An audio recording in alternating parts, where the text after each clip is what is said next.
Now, we were just talking about how you arrived in New York City in about 1937. Does that sound about right? Yes, the fall of 37.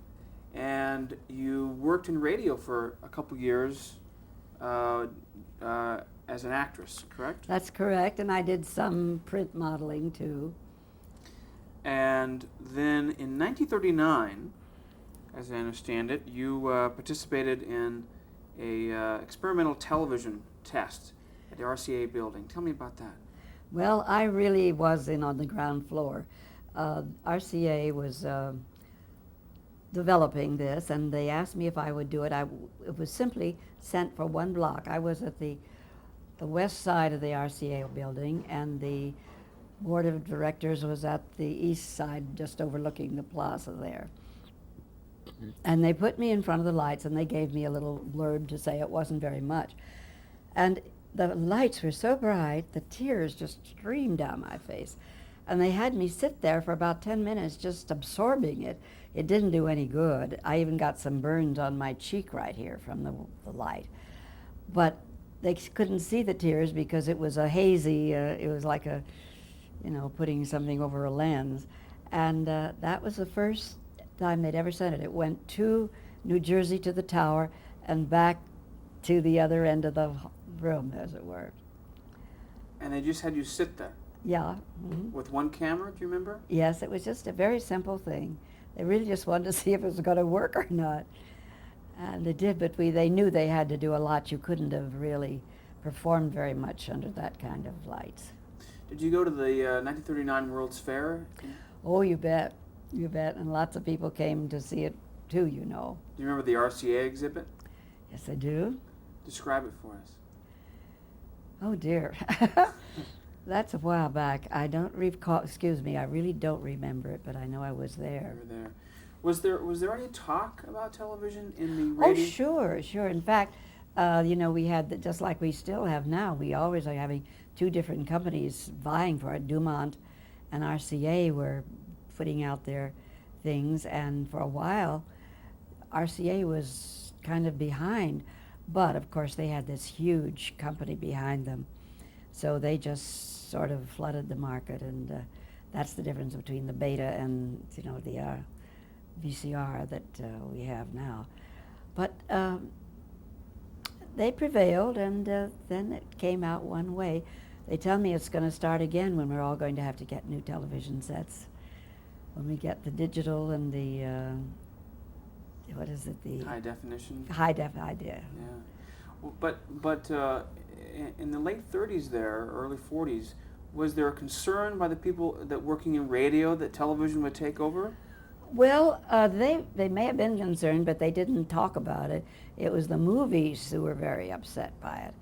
In fact, anybody that was under contract to MGM or Warner Brothers, and I think Columbia too, were forbidden to be on the radio, on the television.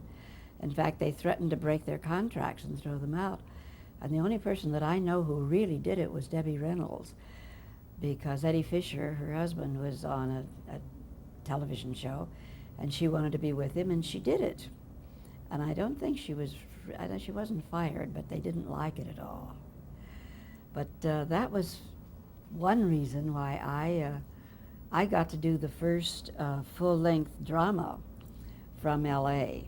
That they had. It was a regular play. They just took a play, and we rehearsed it in a spare studio for about a week so that we could really learn it.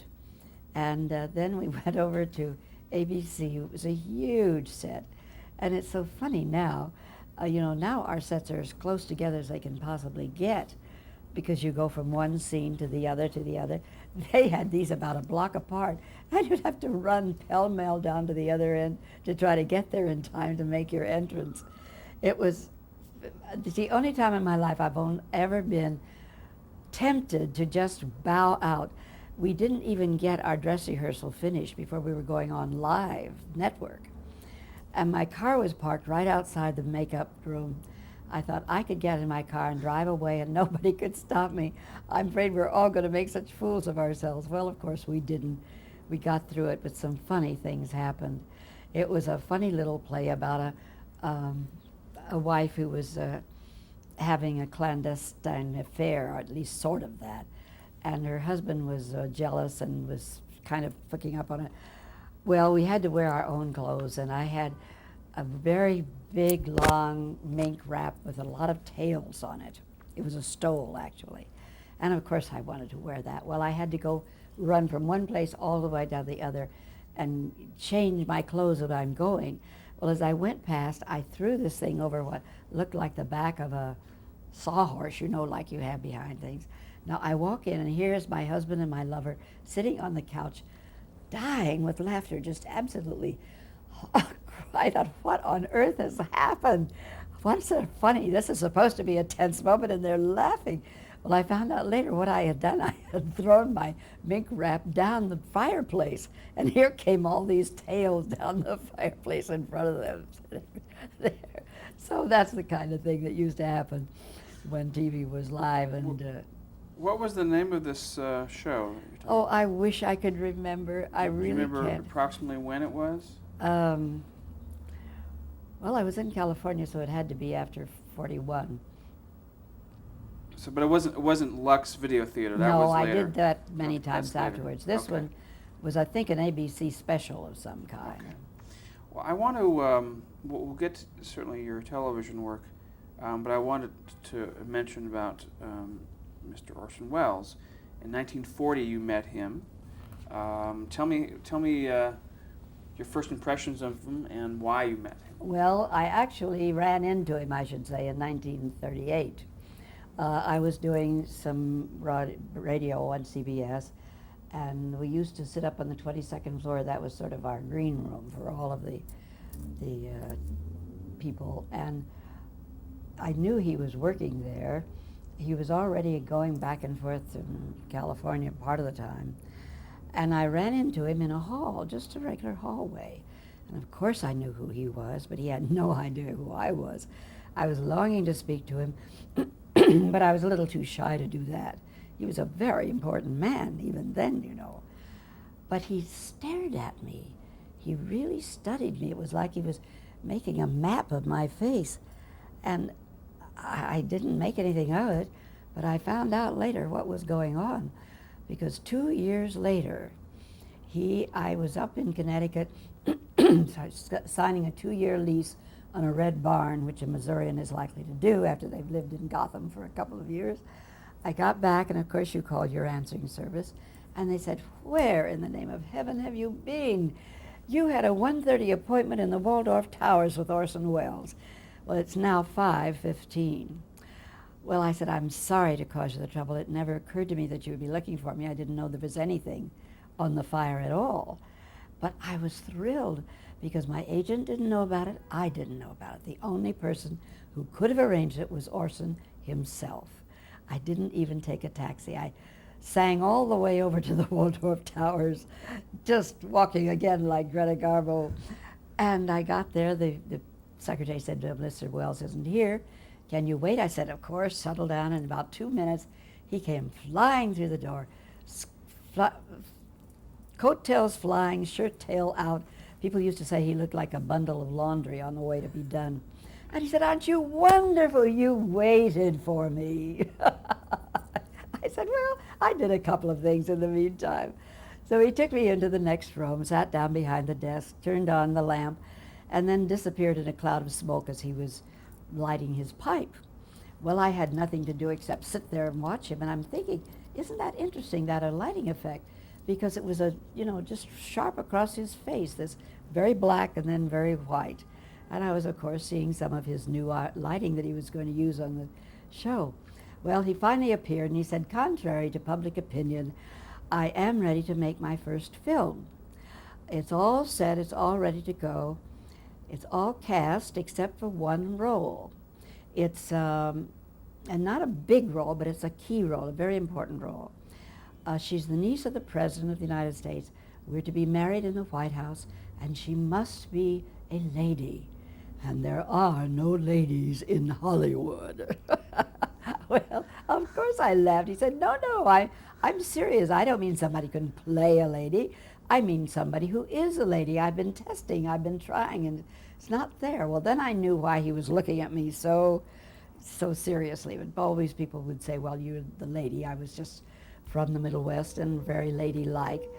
And he said, any reason you can't come out and test? And I said, no, although I was doing some roles on some soaps. Nobody had a contract except maybe Ma Perkins and Stella Dallas. Nobody else had a contract. So in 36 hours, I was on the plane out there. To Hollywood. To Hollywood. And of course, it was fascinating. And then later on, I saw in one of his biographies, there's a picture of his mother, whom he absolutely adored and worshipped, and a picture of me side by side on the same page. And you wouldn't mistake one of us for the other, but you might think we were sisters. There was a resemblance. And his mother died on his 9th birthday, and he never, ever got over it. They were very, very close. So in the back of his mind, he put that index card that says, here's a lady, and he found out who I was. I know he didn't know who I was when he first saw me. So that's what synchronicity can do, and that's why I say if I hadn't gone to New York then, I would have missed him entirely. And somebody up there was watching over me and making it work out. What were your first impressions of the script? Well, I knew it was very different. People will say, did I know that it was going to be a milestone film? No, I didn't. I was a little worried because I knew that it was so different from the average movie that it would probably have to go in what we'd call a foreign film house, something where things were a little different than just the run-of-the-mill movies. I knew it was brilliant, and I did the thing that they always tell you to do. I lived in the moment. This was so important to me, and I realized what a great experience I was having, and I just blocked everything out in my mind. My family wasn't with me. I was alone in an apartment, and I had friends out here, but I didn't spend any time at anything except thinking about this. And believe me, that is the secret of your greatest success. Just zoom in on it, concentrate on the one thing, and give it your all. Well, I must say that Orson treated me like the empress of the world. I've never had anybody be so gallant, he kissed my hand, he took me around everywhere. We didn't have any life outside of the set because he was, of course, very busy doing everything he was doing. And I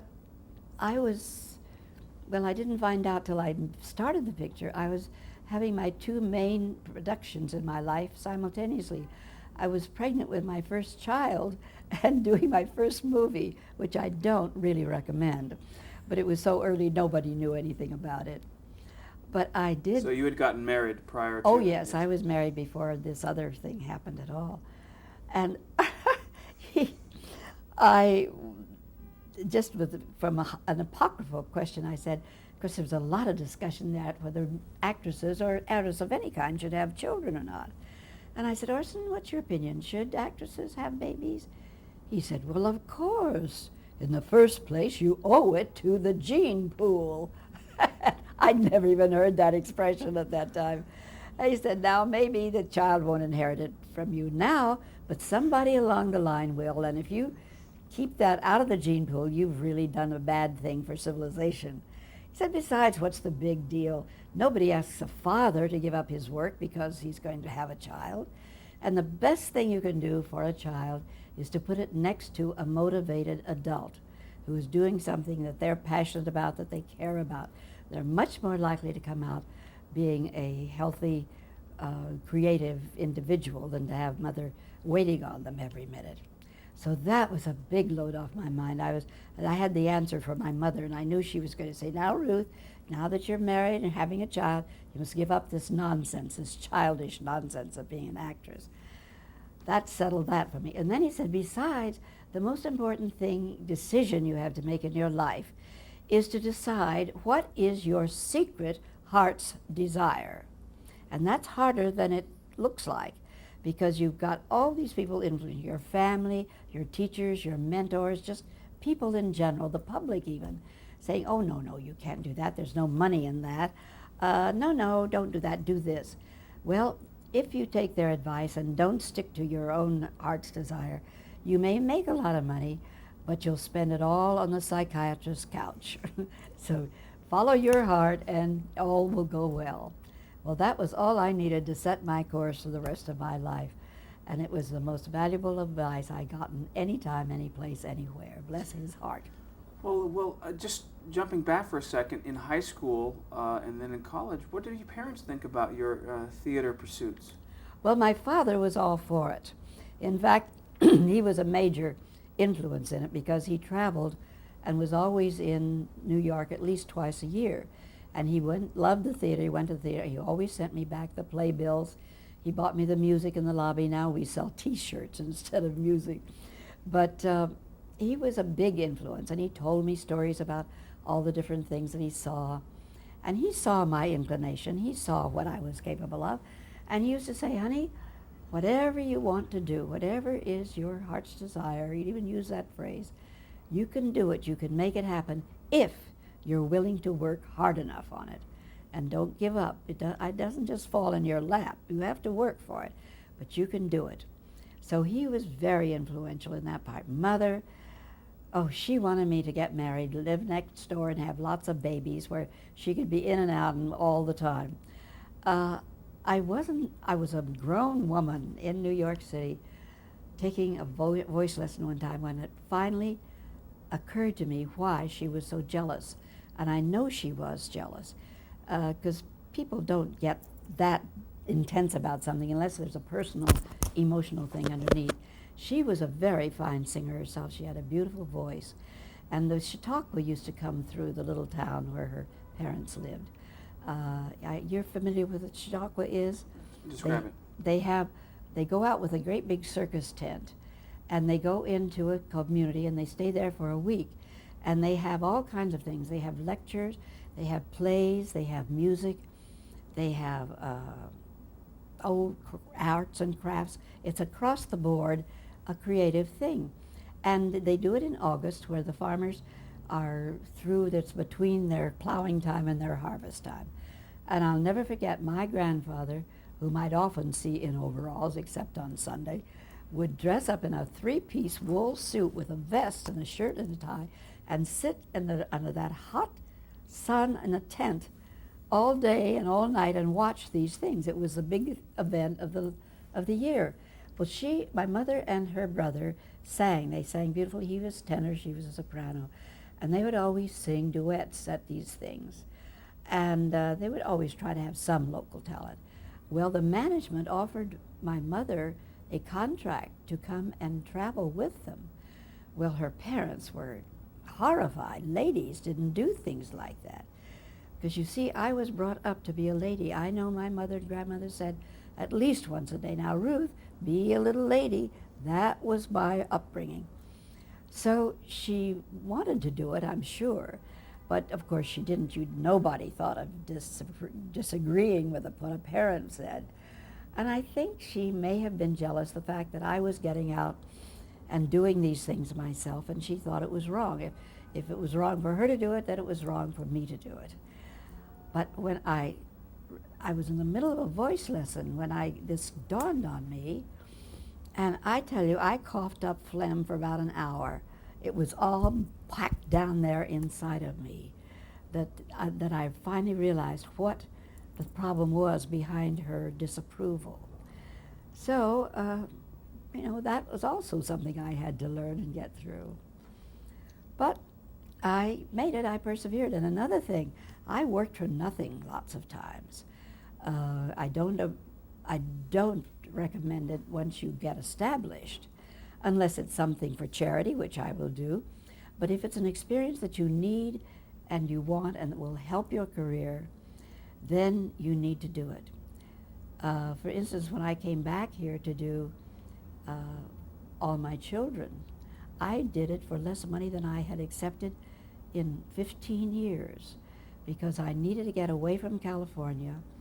I was at the kind of breaking point there of a career. That happens in California a lot, well, even here.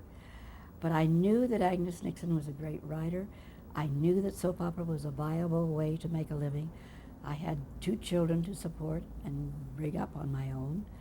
So I did it. And look what it did for me. It was funny, a thing that happened when I was living in California, in Malibu, and they wrote me out of Peyton Place for jumping around a little bit. Where? Yeah. And I moved out of my house that was on the ocean because I didn't want to get behind the ball with the payments and everything. And now I've lost myself.